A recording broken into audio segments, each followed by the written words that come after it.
उस तो बाद भाईजान असीं पहुंच गए हाँ छीना साहब दियां मोटरां ते।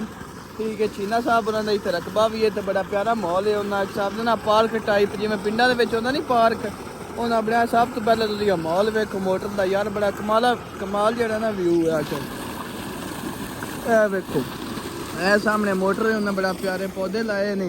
ए जनाब बसियां, ए जनाब एक गदनफर दी रानी खलोती है ते सामने बैठे ने। सारा इलाका जेहड़ा है छीना साहब दा वेखो, सामने बच्चे क्रिकेट खेड रहे हैं।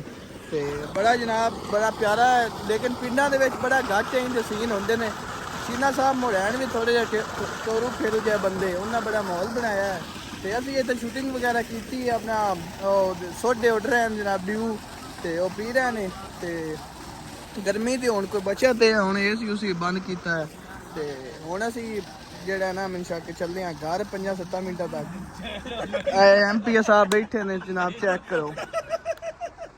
हाँ जी MP साहब, की हाल है? ठीक है, इंटरटेनमेंट करा रहे हैं जनाब, सारे अपनी गप्पां शप्पां ला रहे हैं। नहीं तो चेक करो।